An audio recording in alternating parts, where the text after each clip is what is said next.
Olá, gente! Hoje eu vou falar sobre esse pequeno grande livro aqui, de Jacques Ellul, um dos meus escritores favoritos. Vou falar sobre esse livro aqui que se chama Cristianismo Revolucionário.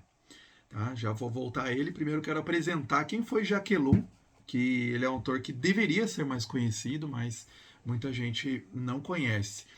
É...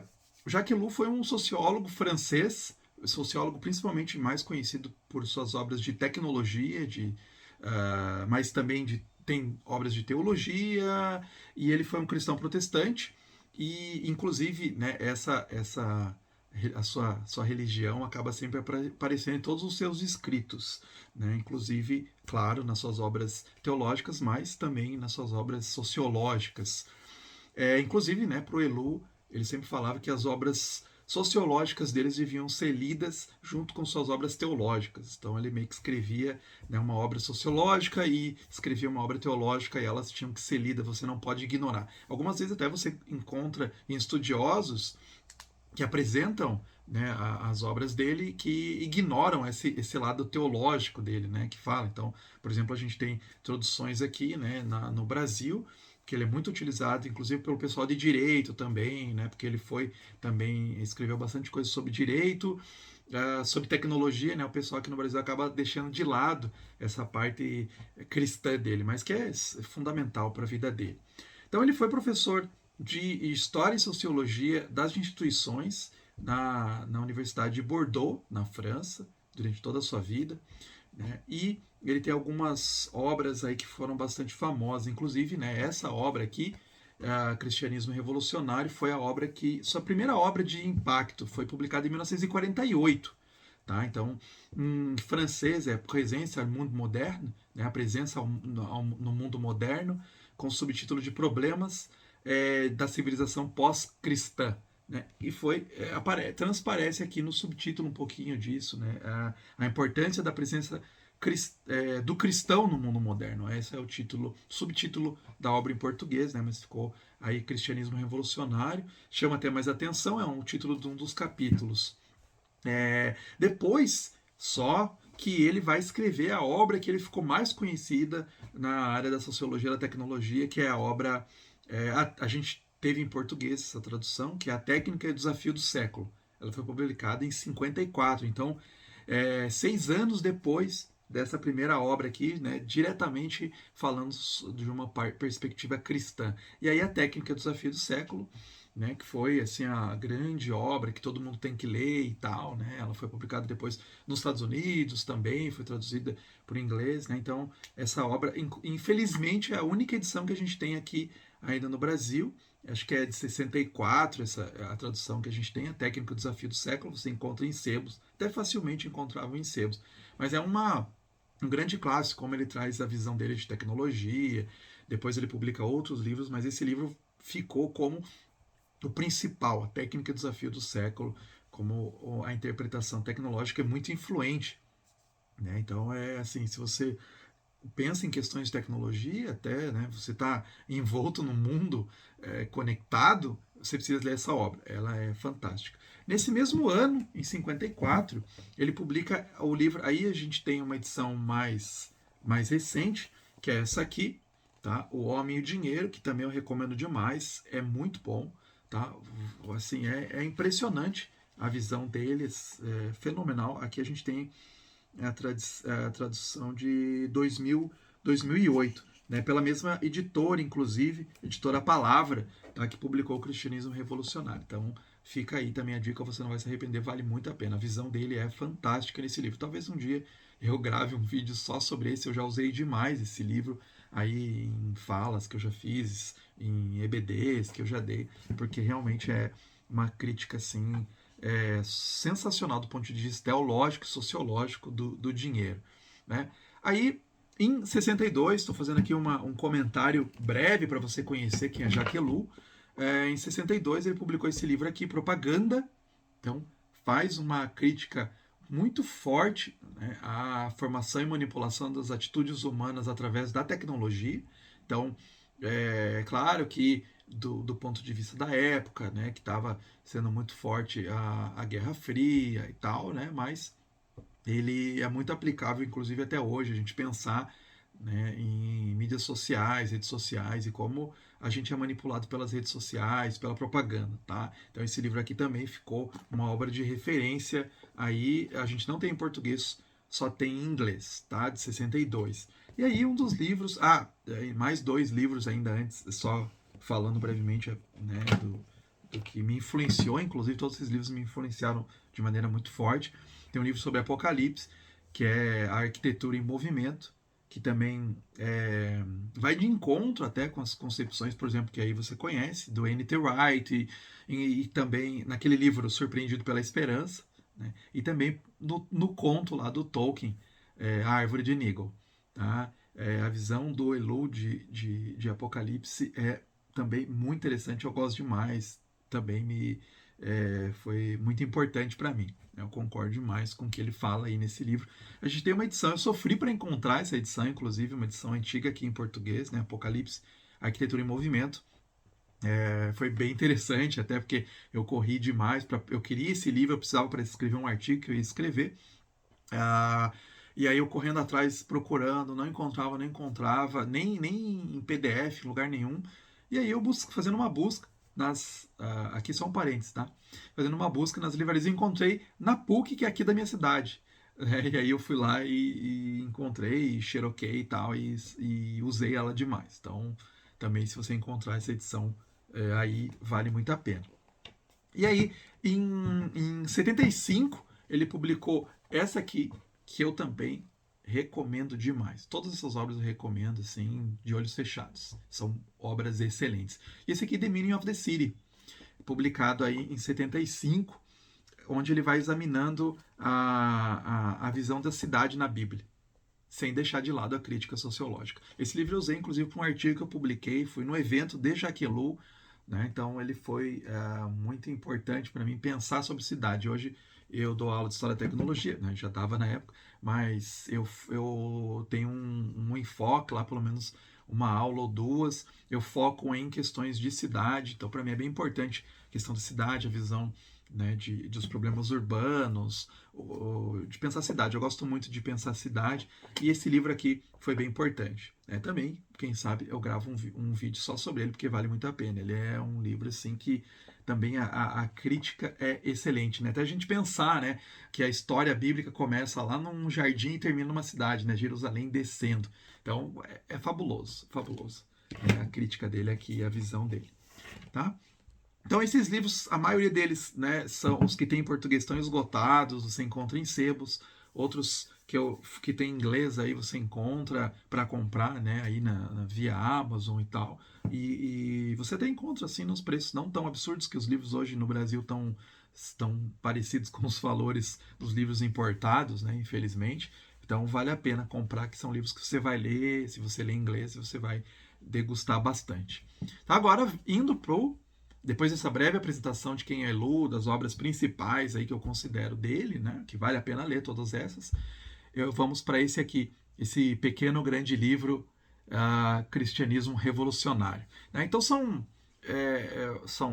é uma obra teológica, mas muitas das críticas do Elu de tecnologia, de propaganda, vão aparecer nesse livro. Né? Temas que ele vai desenvolver depois, porque esse, como eu falei, foi o primeiro livro assim que ele alcançou mais conhecimento. Tá? Então são 5 capítulos, né? Sendo que o último é o prólogo e a conclusão. O primeiro capítulo ele vai falar sobre cristão no mundo. Né? Então, nós participamos do pecado do mundo. Isso é muito interessante, essa afirmação, porque às vezes a gente pensa assim, nós somos santos, né? Os cristãos são santos, estamos afastados do mundo, né? Então a gente vai para a igreja e esquece os problemas lá fora. Não, nós participamos, nós estamos trabalhando, nós estudamos nesse mundo. Então, grande parte dos pecados, das falhas, dos problemas do mundo também é nossa culpa, né? Então nós temos que lidar com isso. Nós temos um papel em modificar isso. A gente não pode ir para o nosso trabalho, ir para conviver socialmente, ir para as nossas escolas e tal, e esquecer, né, desses problemas. Nós temos uma ação fundamental no mundo. E aí ele vai falar sobre a importância disso, então, dos leigos. né? Porque, assim, não é só o papel, né, às vezes, dos pastores, dos sacerdotes, pensar sobre a fé cristã. Não, todos nós, como cristãos, temos uma obrigação de pensar os problemas do mundo, de pensar as questões que nos tocam. Né? Não quero dizer que você tem que pensar em todos os problemas ao mesmo tempo, mas, né, você está num lugar, você foi colocado num lugar, você tem um dever, uma obrigação de refletir no lugar que você está. Né? Então ele fala que isso é muito importante. Eu gosto muito disso porque isso coloca, né, o papel de pessoas que não têm formação até teológica, não necessariamente, mas que podem pensar sobre questões éticas. Né? Então, por exemplo, um C.S. Lewis da vida, o Jacques Ellul, né, foram leigos que fizeram um grande serviço para a fé cristã, para nos apontar os problemas, para a gente pensar. Né? Então, nós temos um papel fundamental, nas palavras dele, do Jacques Ellul, na conservação do mundo. Isso eu gostei demais. Isso aqui você dá reflexão demais. Qual é o nosso papel na conservação do mundo? Isso para ele é aplicação ética. Tá? Então, se você vai ler um livro de grandes éticos, né, grandes pensadores da ética, como, por exemplo, Hans Jonas, ele fala: é isso que é o papel da ética. Nós temos que pensar o nosso papel no mundo, nós temos que pensar na conservação do mundo. Isso é fundamental. Então, como que você, no seu lugar de trabalho, no seu lugar de vida, né, você pode pensar, você pode atuar pensando na conservação do mundo, no seu dia a dia, no seu cotidiano. Como que você pode pensar na conservação do mundo? Né? E como um grande cristão, né, ele vai falar que o papel da oração é fundamental nisso tudo. Né? Nós devemos buscar redimir o tempo.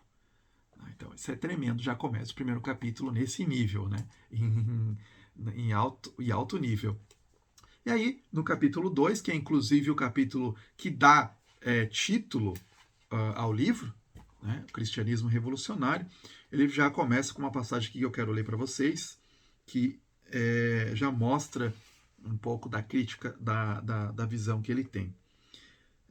A razão pela qual praticamente todas as atitudes políticas cristãs foram falsas ou catastróficas se deve ao afastamento deliberado do julgamento em função do reino, em proveito do julgamento em função de uma doutrina moral, e sempre quando se tentou fazer uma política tirada do evangelho.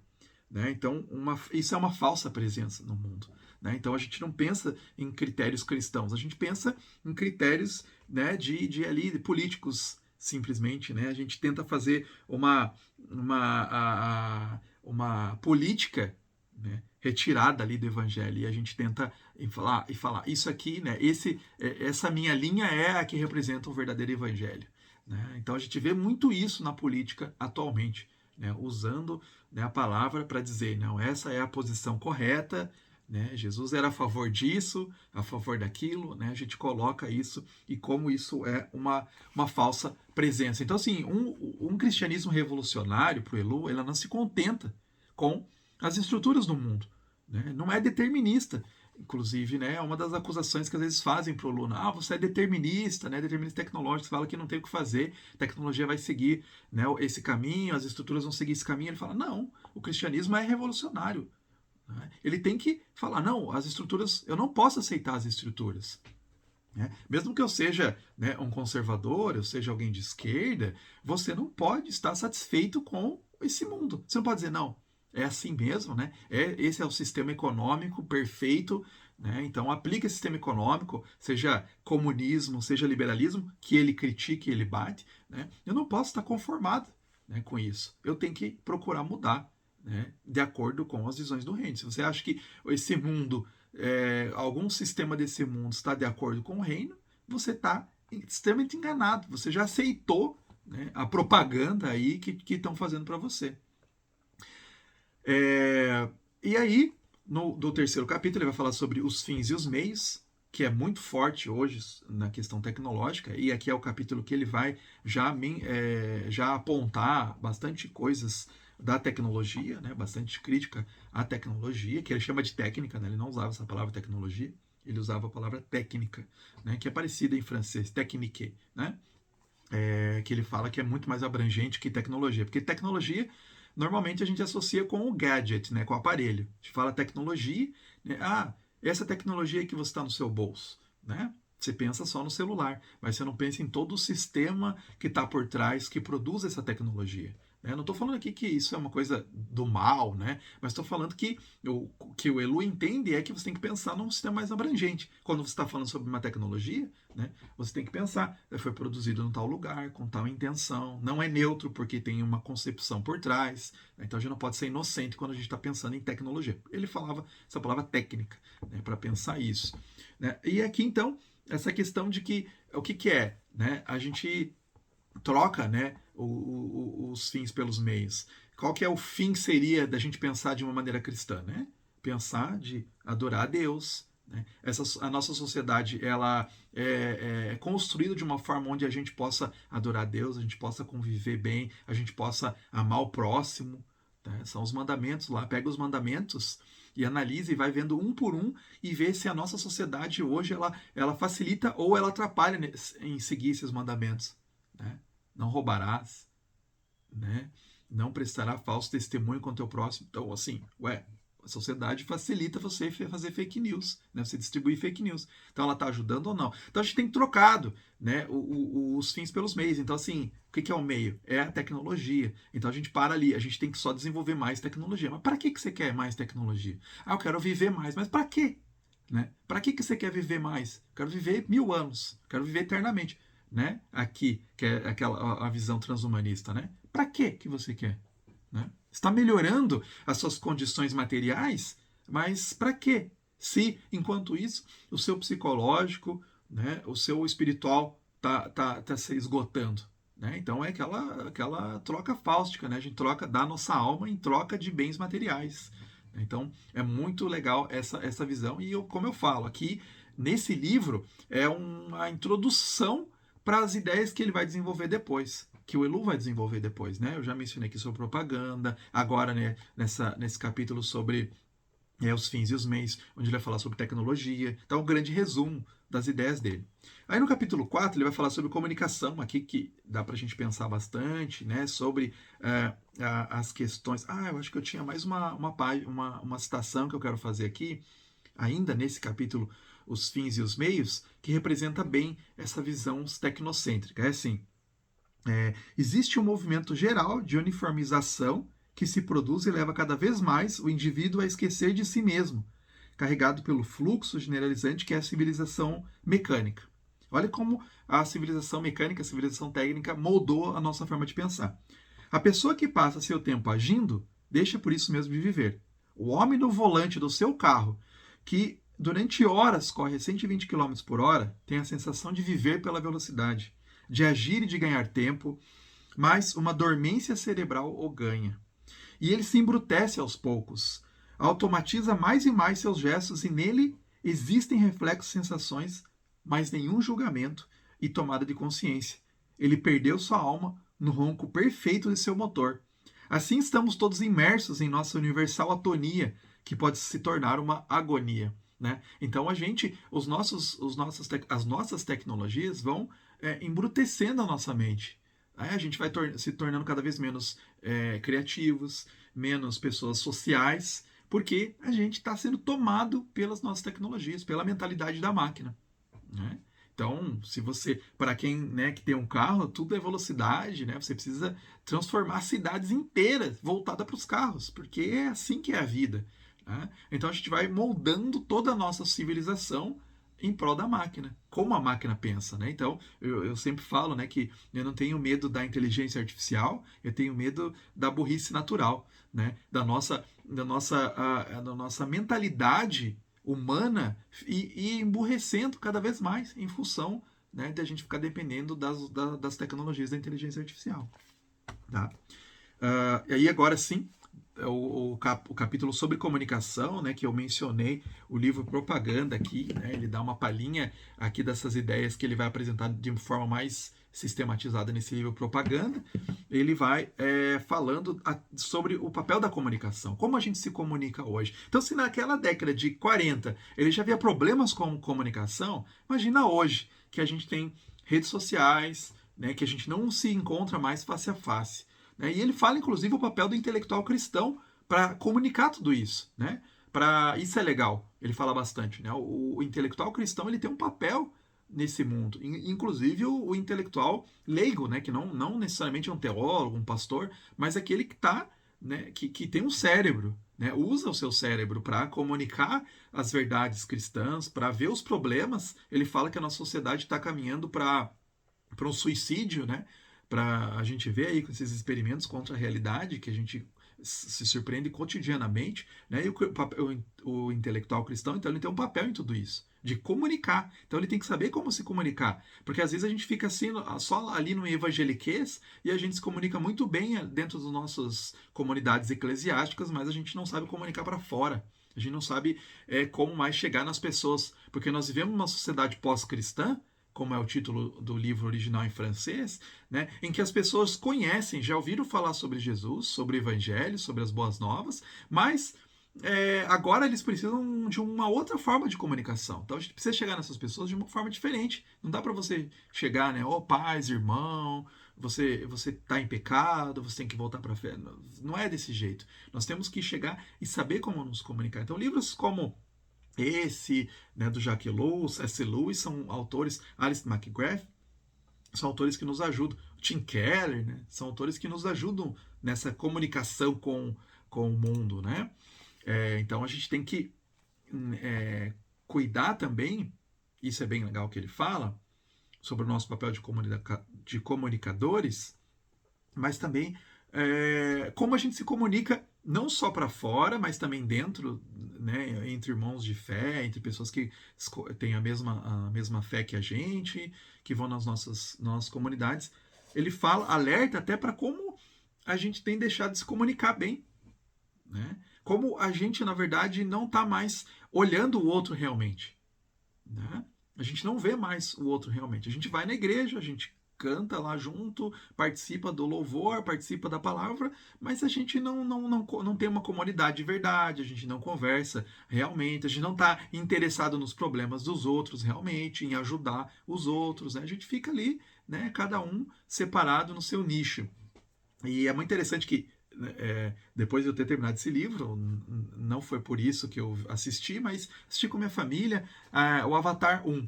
Né? Eu já tinha visto lá em 2009, né, quando saiu o filme, nunca mais vi e revi agora. É muito interessante que lá no Avatar, uma das coisas principais é que tem um termo lá, né, na linguagem lá dos nativos, que eles falam eu vejo você, né? I see you.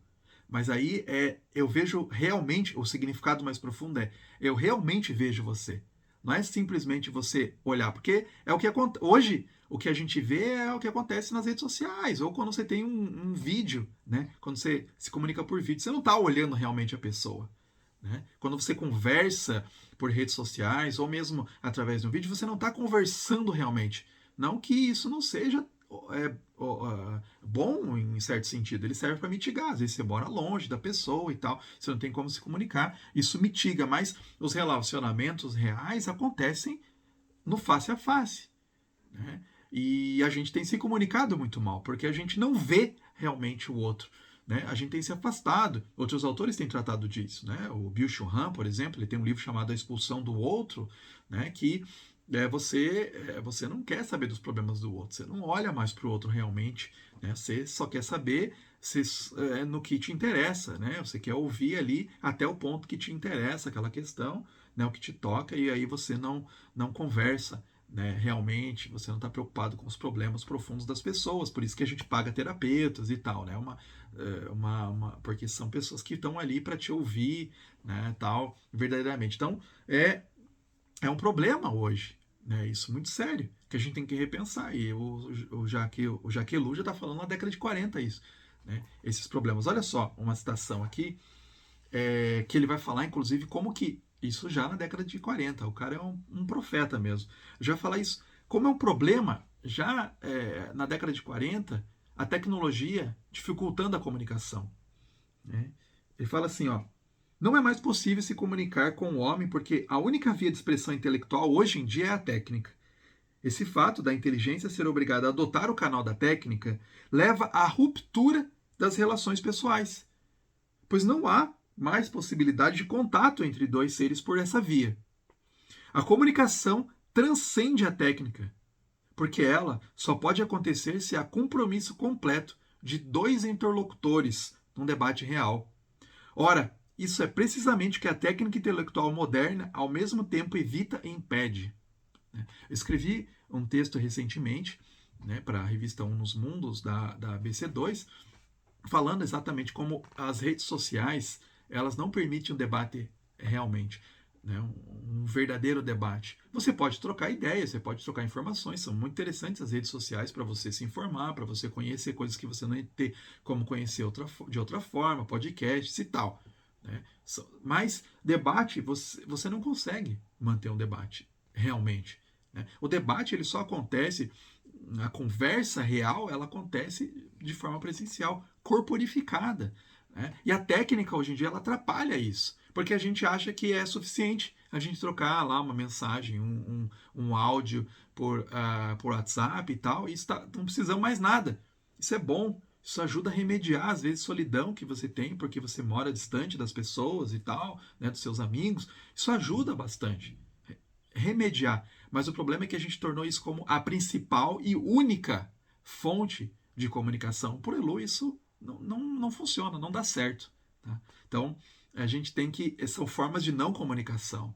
Né? Então, a gente precisa repensar isso. Né? A gente precisa parar nos debates, por exemplo, de ver o outro como adversário, como inimigo, expulsar o outro, cancelar. A gente tem. Olha o tanto de problemas que a gente tem nos debates nas redes sociais. Né? A gente precisa retomar, conversar, né? Falar sobre coisas das nossas comunidades, no nível presencial, né? Saber realmente reaprender a se comunicar. E aí a gente tem o último capítulo, que é um apanhado aí geral, né, que ele traz, é o prólogo e a conclusão. Então ele fala que os cristãos têm que agir como instrumentos do seu tempo, né, em meio aos problemas do seu tempo. Qual é o problema que a gente tem hoje? Qual é o problema que você especificamente percebe no seu arredor? Né? O Elu ele falava uma frase muito interessante que era: pense globalmente, haja localmente. É tremenda essa frase. Então assim, nós temos problemas ambientais. É um problema global. Tá, mas e na sua comunidade? E na sua vizinhança, na sua cidade?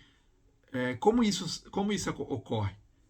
Como que você pode trabalhar nisso? Claro, você tem que escolher também, né, campos de batalha. Não dá para você ir para todos os lados ao mesmo tempo, lutar em todas as frentes ao mesmo tempo. Você tem que escolher. Né? Então, eu sou um professor universitário. Né? Então, quais são os problemas ali na universidade? Os alunos têm problemas psicológicos, os alunos têm, os alunos têm questões, né? Eu acho que eles precisam ler mais, enfim. Né? Quais são os problemas lá?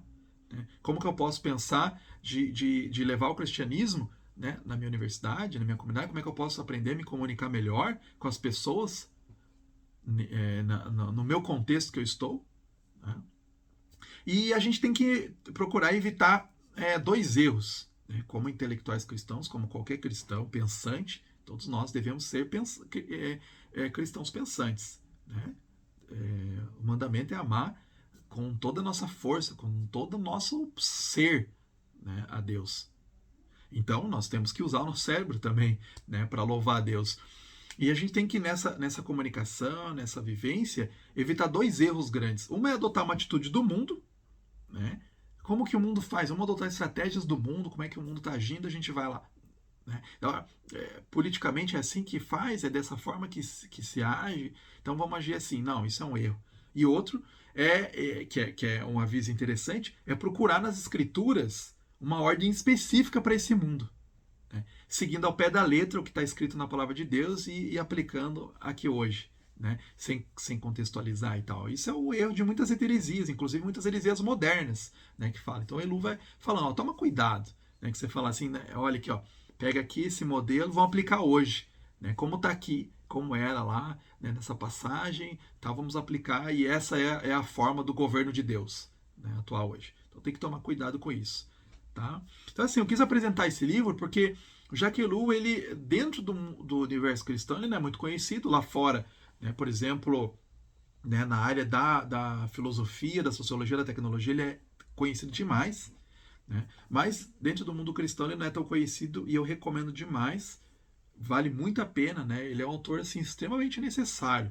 Eu acho que é um autor fundamental para a gente pensar sobre todos os problemas que a gente tem, para a gente repensar nessa forma de comunicação e de como buscar, né? Como buscar conservar o mundo, que é um dos grandes problemas que a gente tem como cristãos pensantes que vivem nesse mundo. A gente precisa pensar. Então, fica aí a dica: Cristianismo Revolucionário, do Jacques Ellul.